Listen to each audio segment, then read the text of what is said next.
This is Alex from phpacademy.org, and this video created for the new Boston is going to talk you through PHP while loops. Now, why do we use loops in the first place as programmers? Now, we may need to repeat a certain amount of actions a specified amount of times, and in a couple of these videos I'm going to be talking about while loops and then do while loops, and then we're going to go on to for loops as well. So what do we mean by a loop? A loop, let me just show you the syntax first of all, is for a while loop anyway, is while a certain condition is true. So we're sort of, you know, if you understand if statements, you should really understand this.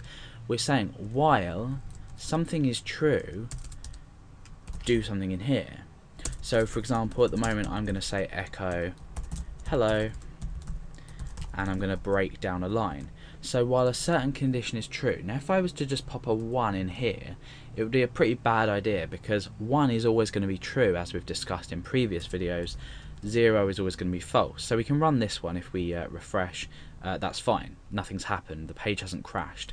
However, if we do while equals while 1, this is always going to equal true, so we're probably going to crash the page in writing hello over and over again, basically until infinity. So it's an infinity amount of times, or infinite amount of times rather.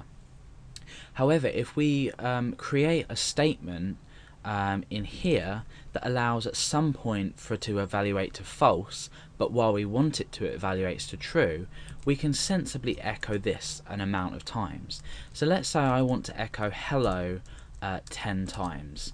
I can create a counter up here, and I'm going to start that at 1. Now what I want to do is I want this loop to echo, or I want this loop to execute, so run this block of code until 1 equals 10. So we're echoing once, twice, 3, 4, 5, all the way up to 10 times, and then once this counter equals 10, we stop the loop, therefore breaking this block of code here, and we continue to the rest of our code down here. So if this doesn't make sense, follow along my example, and hopefully it will do soon.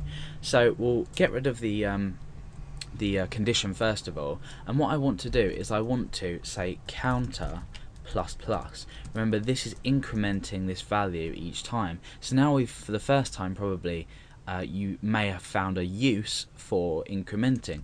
Obviously we can do counter equals counter plus 1, but for shorthand, counter plus plus.